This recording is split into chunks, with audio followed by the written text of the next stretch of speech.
In today's video, I'm going to teach you how to make a report in Wrike. If you find this useful, consider subscribing and liking the video.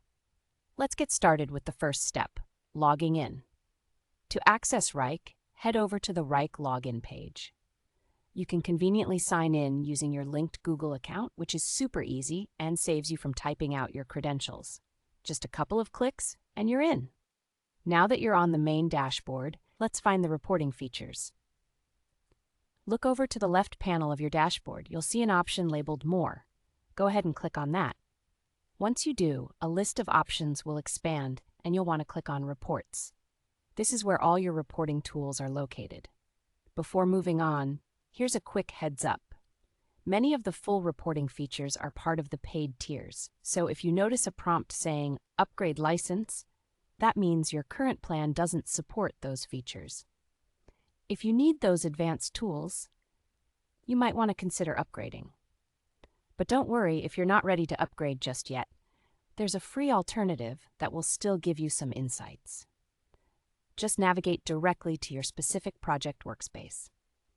Find the project you're working on and click on it to open the details. Once you're in your project, look near the top of the page for the All drop-down menu. Click on that, and from the list of options, choose Create an Analytics View. This feature is a great way to visualize your work. It provides a dashboard where you can track your active tasks, timelines, and overall progress. After you create your Analytics view, you'll want to click on the Analytics button. This will let you monitor your team's productivity and project milestones more closely. It's an effective way to keep everything in sight and ensure that your project stays on track. And that's really all there is to making a report in Wrike.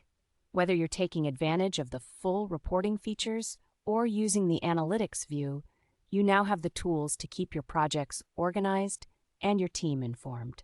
I hope you found this tutorial helpful. Wrike can be a powerful tool when it comes to managing your projects effectively, and learning how to utilize its reporting features is a great way to enhance that process. If you'd like to dive deeper into Wrike's functionalities or have any questions, feel free to leave your thoughts in the comments below. I'm here to help you make the most out of your project management experience. Thanks for tuning in today. Don't forget to subscribe to the channel for more tips and tricks on Wrike, and be sure to give this video a thumbs up if you found the information useful.